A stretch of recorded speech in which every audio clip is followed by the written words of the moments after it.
niki wakijije mu rugo rwa uri umufasha ari ibyo uzukiza wasanze umugabo ari umunyabibembe uramukiza wasanze uwo muryango urimo ibibembe urabikiza wajuriye iki we wajuriye iki uri umufasha mudamu wese akwiye kuza ari umufasha ari uriya mukobwa akwiye kuza ari uriya mudamu kwe kuba umudamu umeze nk'uriya mukobwa umufasha uje kubasha gutunganya uje kugira ngo ukize ibibembe biri muri urwo rugo urwo rugo rubona amahoro ku bwawe urwo rugo rukire ku bwawe Namani arakira ku bwako gakobwa sema amen umugore umufasha ukugira ngo atunganye Imana y'umwami wacu Yesu Kristo iduhaye kuba mu mugotano Imana yo mu ijuru ishimwe ashima batangije ejo shimira umuvugabutumwa batangije kuva ejo kugeza n'ubu nyine hamwe namwe Imana yo mu ijuru ibaho umugisha amen arabwirije arigishije kabisa sema amen andabwigishije ibintu byose bifite amareferanse yagerageje twasomye sema amen Imana yo mu ijuru umugisha mwinshi cyane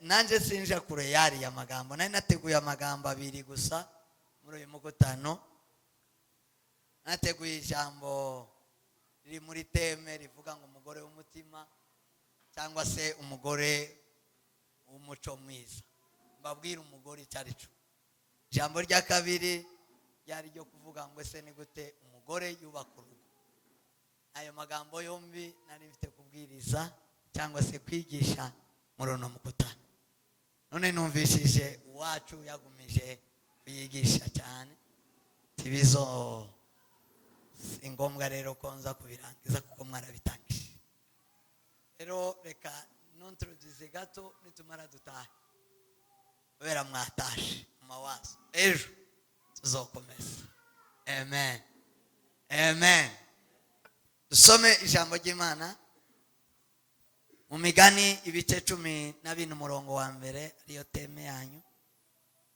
turongera dusome muri ico gitabo nyine ibice 31 umurongo wa 10 dusome haravuze ngo umugore w'umutima wese yubaka urugo ariko umupfu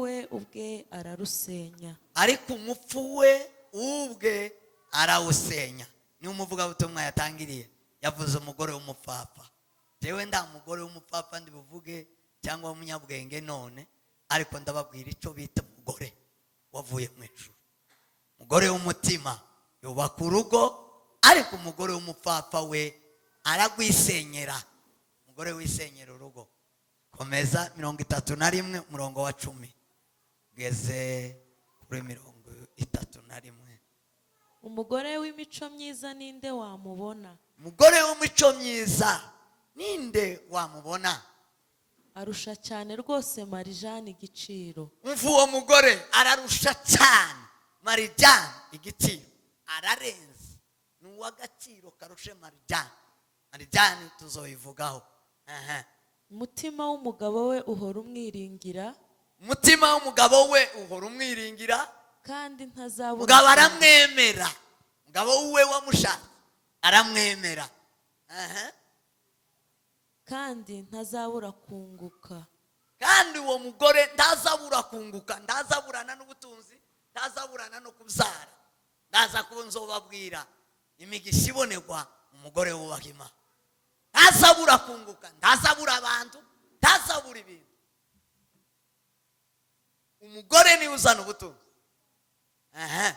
komeza ahora amugirira neza ntabwo amugirira nabi ahora yagambiriye mu mutima rimwe risa kugirira neza umugabo we kugeza iteka ryose ntazatekereza kuzogirira umugabo wiwe nabi igihe cyose umugore akiriho ntazagambirira nabi mu buzima bwe ntiyobwira umugabo we nabi ntiyotekereza kugirira nabi umugabo we ariko abagore b'abapfapfa bazabica abagabo bazabaheza isumu, abandi bakababohesha, abandi babata mu mbima, abandi bakaja kwaka gatanya. Ese ni gatanya? Divorce. Abagore b'ibigogi. Ariko umugore ngo azatekereza kugirira neza umugabo we. ashaka ubwoya bw'intama n'imigwegwe, azashaka ubwoya bw'intama. Ibyo ni ibintu byiza. anezezwa no gukoresha amaboko ye. Ikindi azanezezwa, nta mugore uzusabiriza. Uwo mugore azanezezwa no gukoresha amaboko ye no gukora, ntazabe umushanga. ameze nk'inkuge z'abagenza, azana ibyo kurya bye abikura kure. azagira ubushakashatsi, azahirihimba. iri iwacu niko bakazavuga, akaja guhaha, agahahira kure, agahahira urugo rwiwe. Atekereza urugo rwiwe tiyotonda ko ibyo kurya biri kure, azaja kubihahira kure, akazana akagaburira urugo rwe. Ibyo zabindi yaza. abyuka kare butaracya, azuka kare butaracya, ndazaryamira. akagaburira abo mu rugo rwe, akagaburira abo mu rugo rwe kare, ku gihe, ku masaha. Mu rugo rwe tibaza basonza. agateka aba bagore baza basonzesha urugo kandi ibyo kurya bihari mu nzu, kubera ubushanga, kubera kwikurura, kubera kuba gito. Abantu bagasonza bari mu rugo, bagasonza ari mu rugo, arahari akamaja ku bintu bitari ingenzi. Kwa usanga karakora ibintu bitari ingenzi. Ariko uwo mugore arabarira, azabarira. Umugore ndagira isaha, umugore agira isaha imbere mu mutima, umugore agira isaha mu mutwe, ndagira isaha ku kuboko. Isaha zo ku kuboko ni imirimbo, ariko isaha yo ku gihe iba mu mutwe. Umugore arayigira mu mutwe. Umugore w'imico myiza, umugore nyamugore. Amasaha yagiye, agategeka abaja be. muri iri jambo nini, umwanya ni muto. Ikindi, azi gutegeka mu rugo rwe, azi gutegeka wo mu rugo rwe, abategeka neza, ategeka abaja, abapangira imirimo ibakwiriye. Imirimo ibakwiriye kare. Igisoda kigira discipline iri hejuru y'abandi baturage bose batuye mu isi. Abasoda, umusoda azagaragarira ko bagira imipango, bapanga imipango yabo saa 11 n'igice. Baba bari ku musitari bababwira ibyo bakora, umuntu wese akamenya ibyo yirirwa akora. No, abagore b'abanyabwenge nabo bameze nk'abasoda, bagira gahunda, bagira discipline, basaba panga ibintu kare. Apana kubwira umugabo ngo kuraho amaguru ngo kubure, irengeza amaguru. Akazabwira abashitsi ngo nibarengeza amaguru, akazatora ibintu kera abantu binjiye mu nzu, azabikora kare saa 11 n'igice. Ibintu zose biba bipanze. Ariko uwo mugore yoboneka, niko Bibiliya yabajije, yobonwa mu biki gihe yoboneka namwe nyene noneho muri hakaniye wapi ni wapi? Bene uwo mugore hari na Bibiliya yabajije ngo se yoboneka nyama. Bene uwo mugore yoboneka nguko umugore uko agomba gupanga, umugore wubaha Imana, umugore w'umukristo. yitegereza umurima akawugura, awutezamo urutoki mu bw'inyungu ivuye mu maboko ye. Yitegereza ibintu akabigura bizima, umurima muzima akawugura, yiteze ko uwo murima uzovamwo inyungu nyinshi, ugatunga abo mu rugo rwe. Azasiga amateka mu rugo rwe. akenyera n'imbaraga, azagenda n'imbaraga. Ni umuntu uri seriye, ni umuseriyesi. agakomeza amaboko ye. abona yuko ibyo akora bimufitiye akamaro, ibyo akora azagenda abigenzura, azamenya ko bifite akamaro. Ntazapfa guhubuka, ntazapfa gukora gusa, azagenda abigenzura, akazamenya ko bifite akamaro. Kimwe ku kindi, ikindi ku kindi, akavuga ngo iki kintu ni sawa, kiratunganye, agasohoka agakora ikindi kiratunganye. kandi nijoro itabaza rye ntirizima. Kandi nijoro uwo mugore itabaza ndiriza rizima, urwo rugo ndiruza ruzima. Urwo rugo ruhora rwaka, ruba rumeze neza, rufite ubusafi, rufite ubutunzi, ruza gwaka, itarandiriza rizima. Tiwosanga ari mu kaboti, tiwosanga ibintu byayanganye. Harimo umugore wubaha Imana, umugore w'imico myiza. afatisha ukuboko urubambo ruriho ipamba, intoke ze zigafata igiti ahotaza. rangiza Aramburira abakene ibiganza, kandi aramburira abakene ibiganza, indushi akazitiza amaboko. indushi azitiza amaboko, azafasha abantu agakora imirimo. Ntatinyisha abo mu rugo igihe cy'imbeho, kuko abo mu rugo bose bambaye ibikomeye azi by'imihemba. kubarira igihe, sinababwiye ko agira isaha mu mutima. Abana be ntiboribwa n'imbeho, kuko hari abana bari hano bazanye udupira udushati two tiyomenya ko igihe cy'imbeho cyabaye, ngo azarinda abana be umusonga. Aho bene uwo mugore akwiye kuba muri Kenya. Uwo mugore ntakwiye kuba hano muri Kenya, ntakwiye kuba muri Kenya. Ni umugore ushaka abana bishushe. Ibirago by'ibisuna, imyambaro ye n'imyenda y'ibitare byiza n'imuhengeri. Umugabo we amenyekana mu marembo y'umudugudu. Azamenyekanisha umugabo. Umugore ni uza umenyekanisha urugo. Ndaza kubivuga munsi. Umugabo azamenyekana kubera izo ndangagaciro z'umugore. Umugabo abazwi mu gihugu, mu gace kose aba barimo. Umugabo azamenyekana. Aravuga ngo uriya ni wa mugabo w'umugore w'ingeso nziza, w'agaciro, w'indangagaciro zikomeye. Amenyekana mu marembo y'umudugudu yicaranye n'abakuru b'igihugu. Aboha imyambaro akayigura, agurira abagenza imikandara. Imbaraga n'icubahiro nibyo myambaro ye, kandi igihe kizaza azaba agiseka atacyitayeho. Abumbuza akanwa ke ubwenge, kandi itegeko ry'ururimi rwe riva ku rukundo. Abumbuza akanwa ke ubwenge. Iyo abumbuye gusa azavuga ubwenge, mukavuga ngo uyu ni umugore we. Kandi itegeko ry'ururimi rwe riva ku rukundo. Itegeko ry'ururimi rwe ni urukundo. Amenya neza imico yo mu rugo rwe, kandi ntabwo arya ibyo kurya by'ubute. Ntazarya ibyo kurya by'ubute, ntibibaho. Ntazatamikwa. Abana be barahaguruka bakamwita munyamugisha. Abana be bazavuga ngo mama ni umunyamugisha, ntahabwa umugisha kubera indangagaciro. N'umugabo we nawe aramushima ati. Umugabo we nawe aramushima ati. Abagore benshi bagenza neza. Abagore benshi bazabagenza neza, ariko weho urabarusha bose. Umugore wanje urabarusha bose. Umugabo wese ufite bene uwo mugore azavuga ngo abagore simbagaya nabo simbizi iriya mu mago ya bogenza neza, ariko wowe uri uwa mbere. Umugore akwiye kuba uwa mbere ku mugabo we, mu buzima akwiye kuba uwa mbere. Mwakira ijambo ry'Imana. Turishimiye Imana. Reka mabwire umugore introduction gatoya, iminota 15 ngira dutahe. Saa moya n'igice ndarangiza.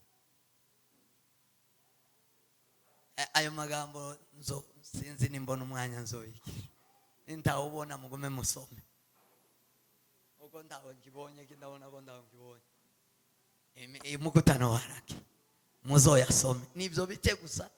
Dewe nari mfite kandi kindi no kongera cyo gusoma. Umugore ni iki muri Bibiliya?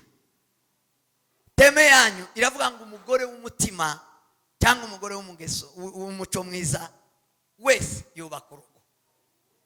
Yego nibyo.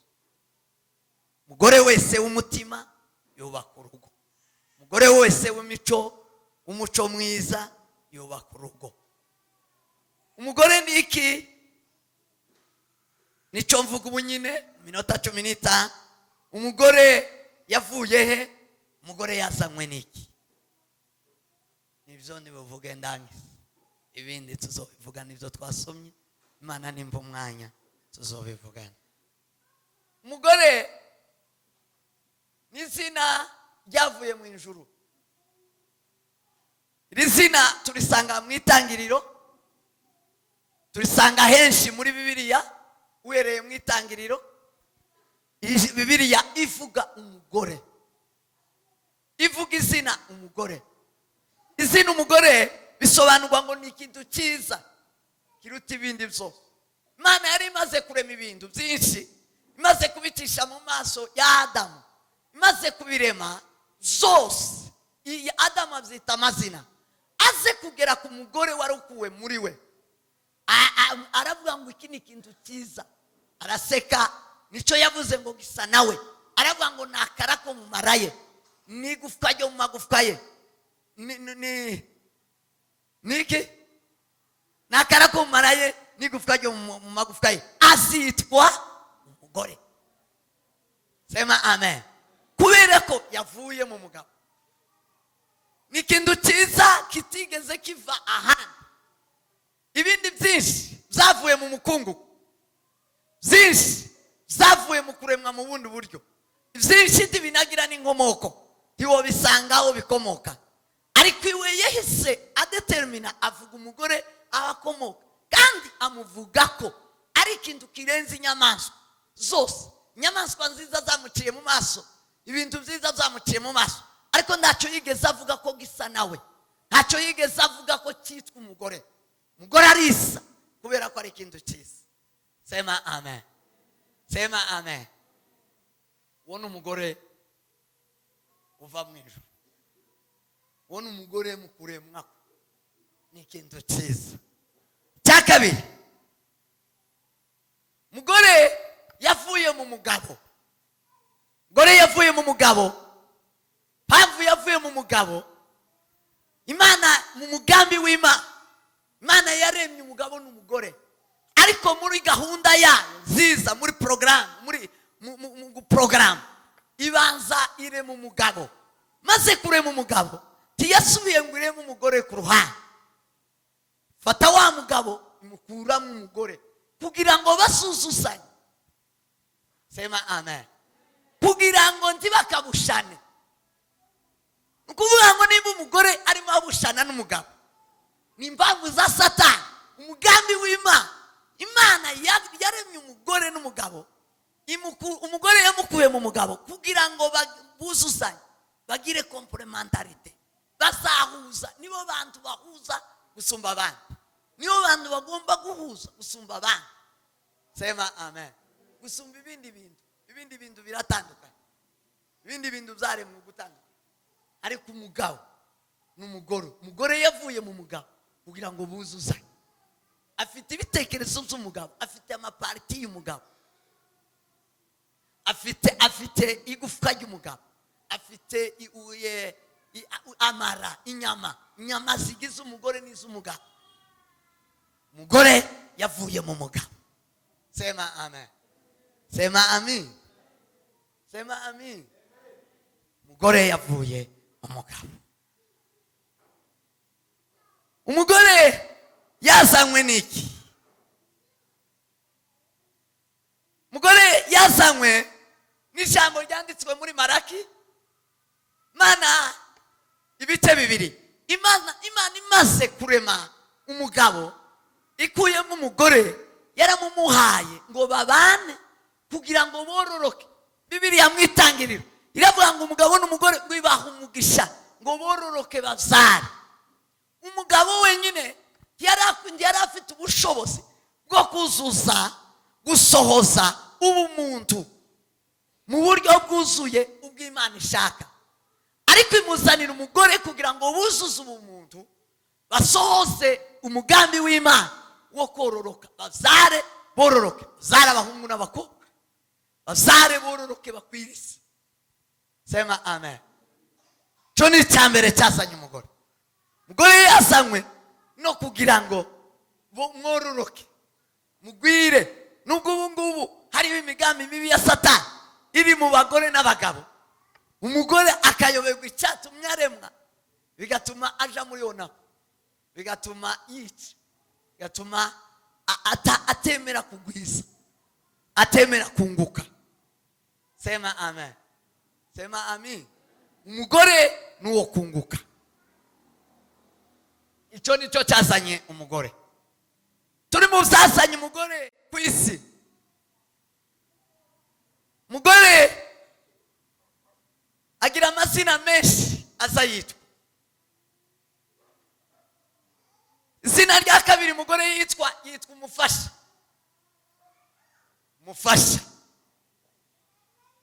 Umufasha ijambo rinini cyane, sinzi ko nza kurirangiza none, ariko ndagerageza kubera ko ndazosubira aya magambo. Ni introduction. Sema amen. Ndagwana n'iminota nababwiye.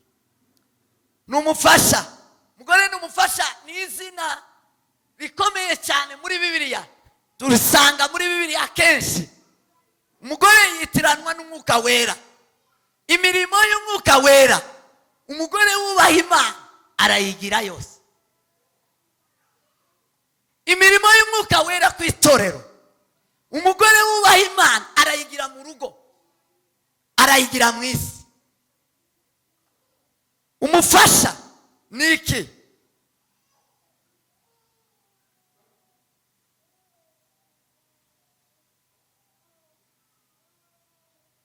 Umufasha bisobanurwa umujyanama.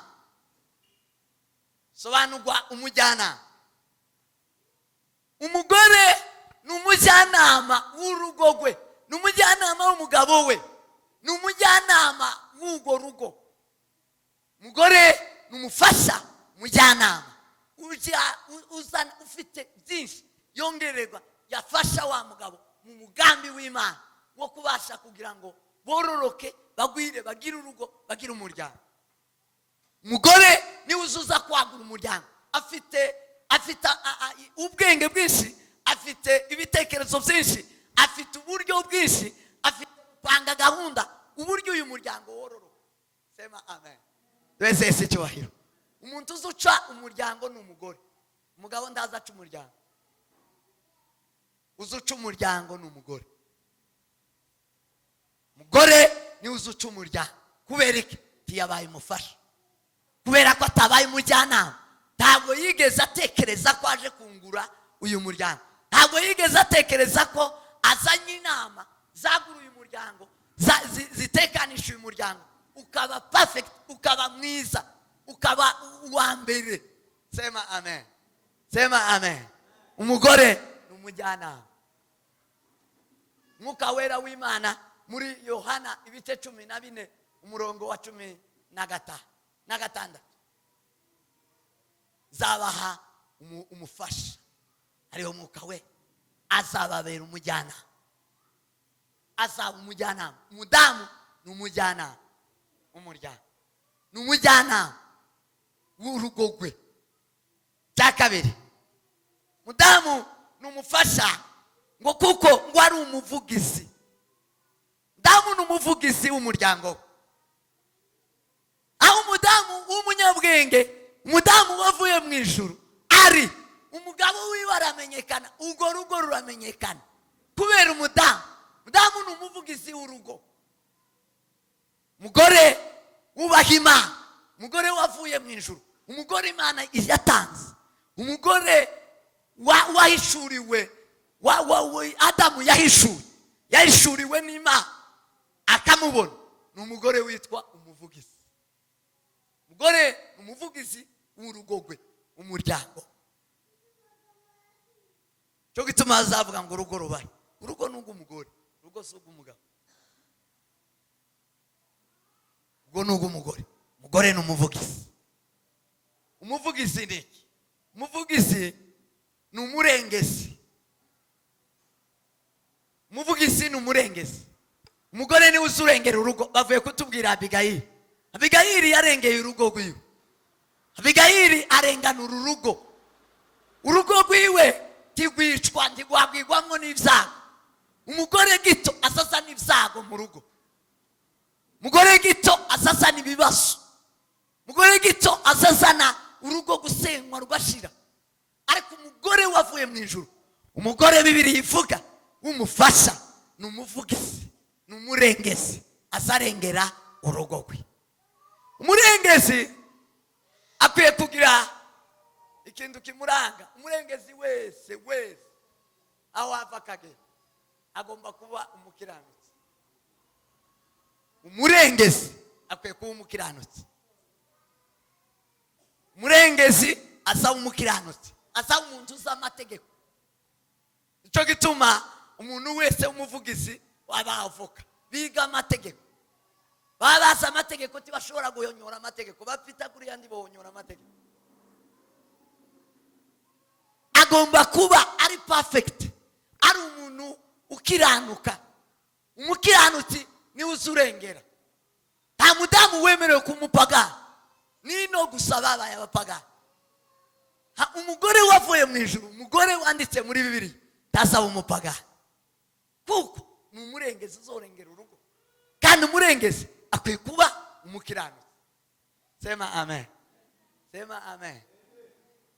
Umukiranutsi mubisanga muri Yohana wa mbere ibice 2 umurongo wa mbere, ibyakozwe n'intumwa ibice 3 umurongo wa 14. Yohana wa mbere ibice 2 umurongo wa mbere. Umurengezi wese akwiye kuba umukiranutsi, akwiye kuba umukiranutsi. Abadamu, umugore ni umurengezi, akwiye kuba umukiranutsi. Mwitwararike muba abakiranutsi, mukiranuke mu byo muvuga, mukiranuke mu byo mukora, nibwo uzaba umufasha. Nugutangara umugore akabaho atari umufasha, umugore akabaho atari umugore, ni ikindi kintu. Uyu mbambabwira ni umugore wa Bibiliya, mwamara mukawumwitiriwe, ariko ubu nyine musigaye mwanga ngo ntimuri abagore. Bamubwira ngo wa mugore we, ngo se ndi umugore wawe, mwararyanze nyine. Waryanze nyine mwosa naryo, timwobaryo, kubera ko mutaremera ko muri abagore. Hariho abakobwa bashatswe, simbambona kindabona bari hano bose n'ababyaye. Umukobwa utarashakwa muno ndabageni mufite batarabyara,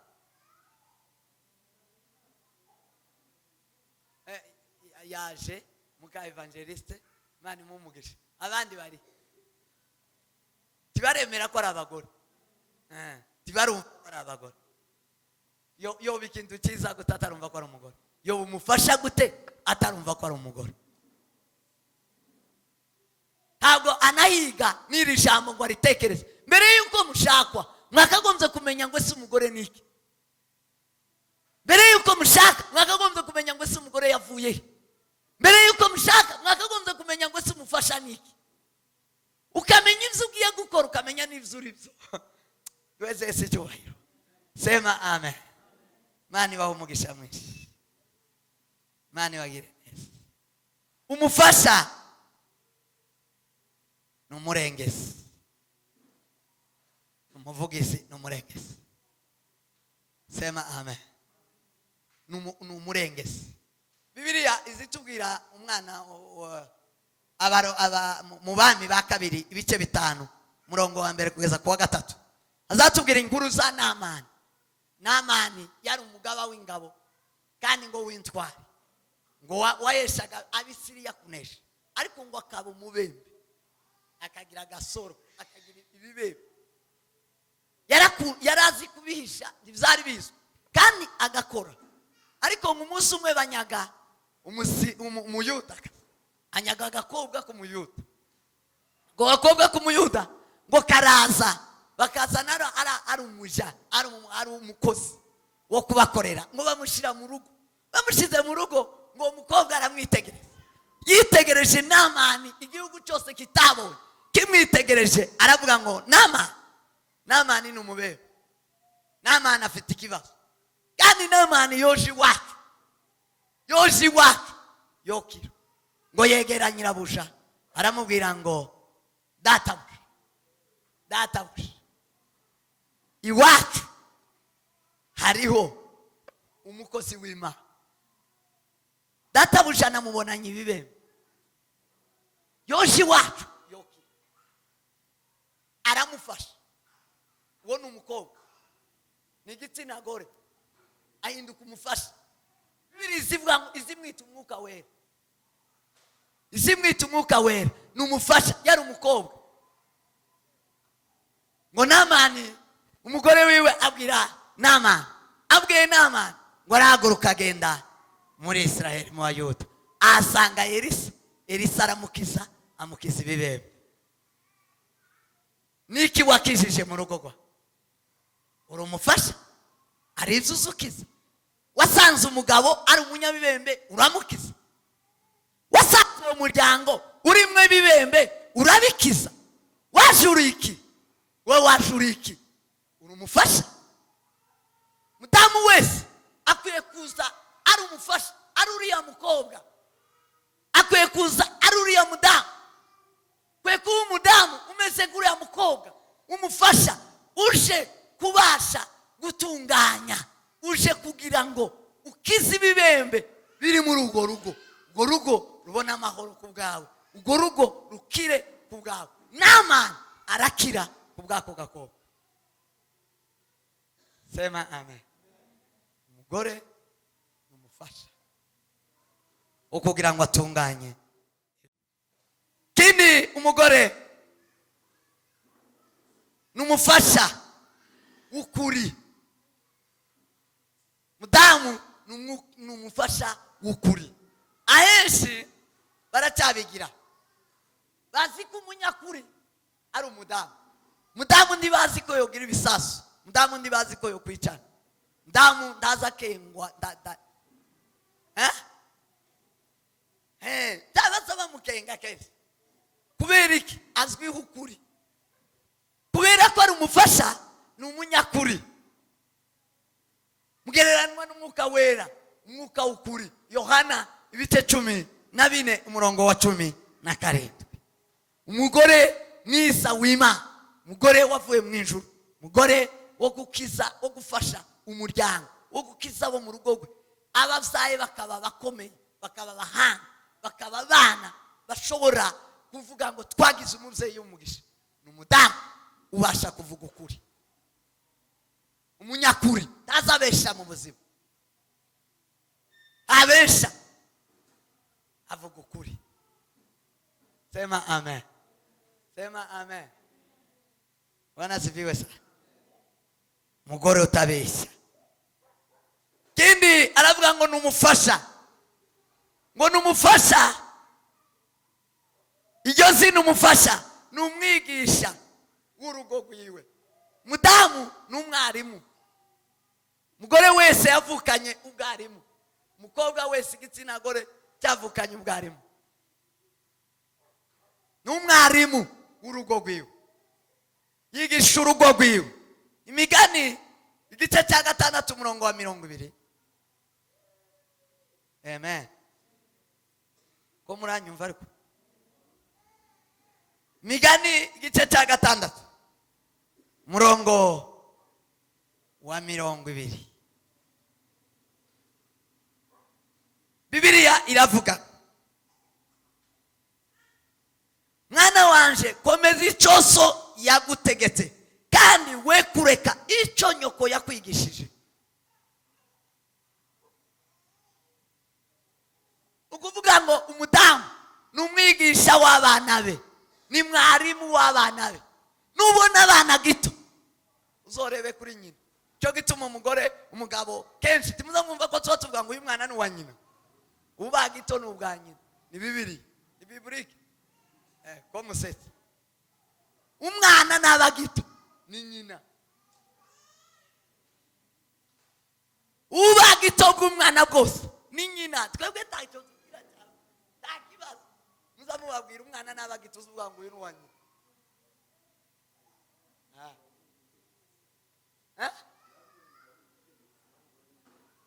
umugabo ni umutegetsi umugore ni umwigisha yes mu gitabo kiriya cyakivuga nk'ikinyamurenge ijambo ry'Imana murire umugabo ni umutegetsi ariko umugore niwe wigisha niwe uzana discipline niwe wesha umwana indero niwe wesha umwana akamenya abo yubaha akamenya abakuriye akamenya ikigero cye umwana akubaha abavyeyi akubaha ise ng'umutegetsi akubaha abo bavukana akubaha ibintu agasanga uwo mwana afite ubwenge ahawe nande na nyina migani ibice 6 umurongo wa 20 mwana wanje ujye uzubahiriza amabwiriza ya so, uzawubahiriza amabwiriza ya so, kandi ntugahinyure inama nyoko akubwira. umwana akwiye kumva nyina uko nyina amubwira. umwana naba gito ni uwa nyina. nibazoza bavuga ngo uyu mwana ni uwa nyina ntukazurakara, ni wowe tubigeze umwigisha. Sema amen. umwuka wera w'Imana, umwuka wera w'Imana ugereranwa n'umugore, n'umufasha. Yohana ibice 15 umurongo wa 26.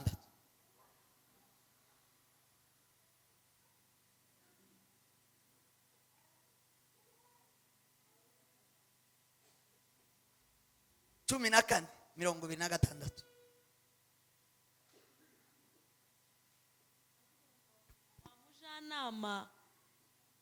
Wa mujyanama azaza, niwe mwuka w'ukuri ukomoka kuri data.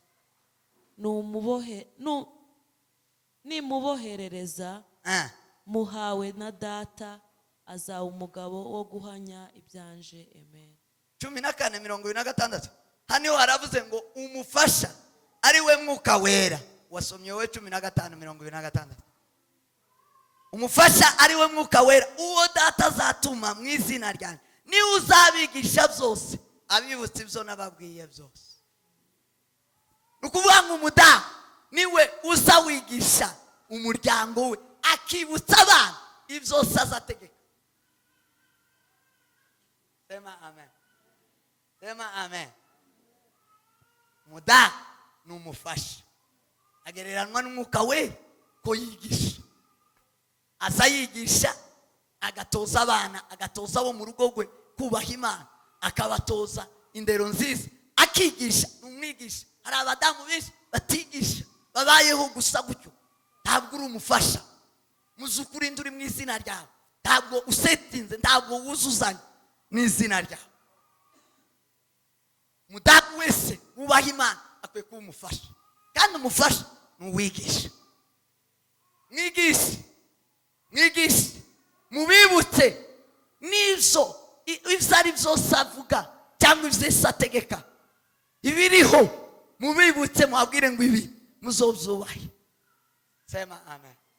Sema amen. umudamu ni umwigisha. umufasha kandi ni umukozi, azahamya. ni umukozi. niho 15 umurongo wa 26 niho nshaka kuza gusozereza. umufasha ni umukozi. abadamu benshi baza bashakwa, akumva ko agaburirwa, aragurirwa ihuzu, yambikwa ikirato, bazaruha bamusige, muzoruha mufate gutya, baza bakuhagira.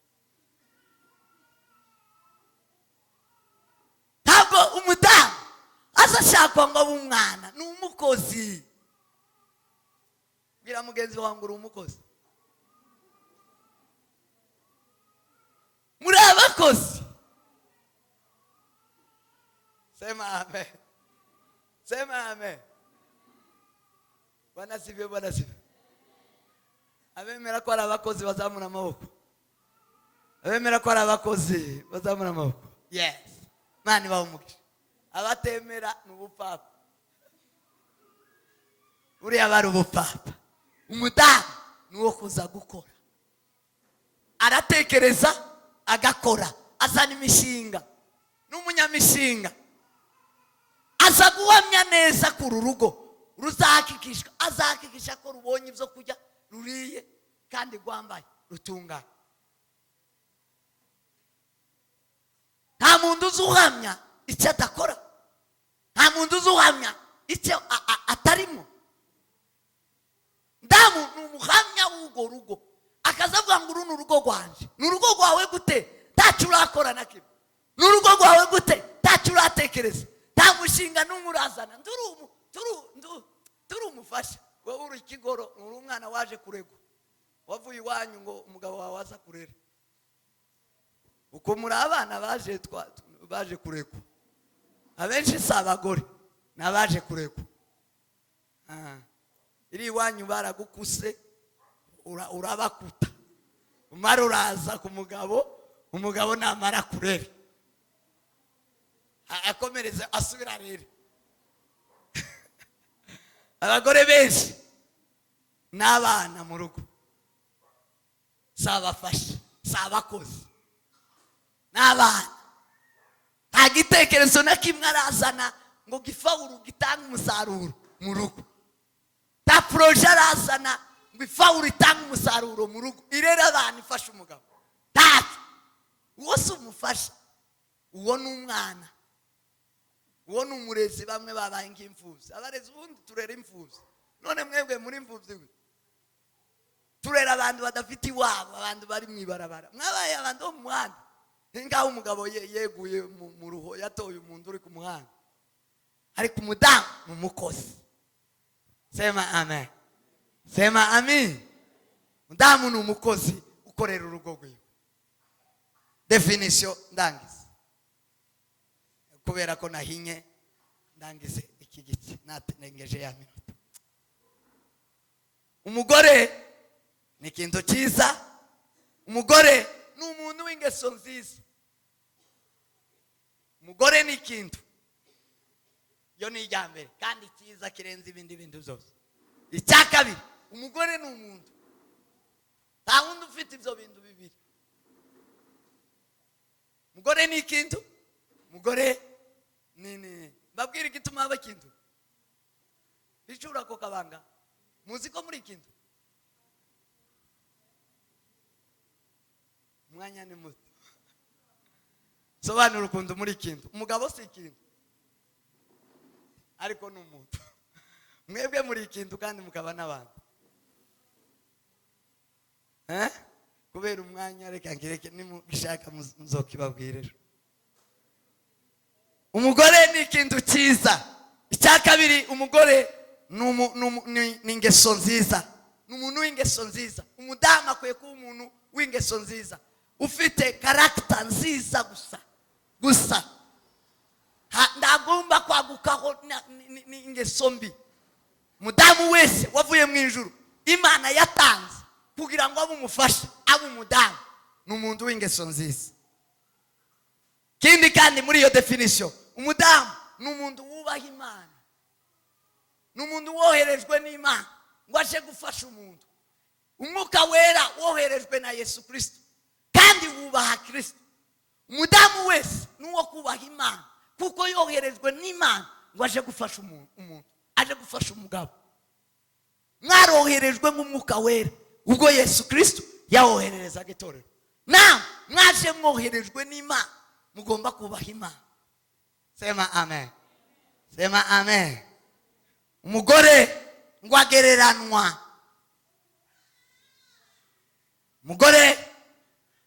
umugore nguwo agereranwa n'ubwenge, arusha agaciro ibintu byose by'umurimo. Sinababwiye ko umugore ari ikintu. Umurimbo ni ibintu by'imirimbo, ni ibintu z'ibyo by'imirimbo. Okay, umugore ni ikintu mu bindi bintu, ariko muri ibyo bintu by'imirimbo umudamu ni wo wa mbere. Nicyo kintu cyiza kirenze ibindi bintu byose, agati by'imirimbo. Muri imirimbo, bwira mugenzi wangu uri umurimbo. None ni gute urugo rwawe rutazwi, rurimo imirimbo? Ni gute rutari rwiza, rurimo umurimbo?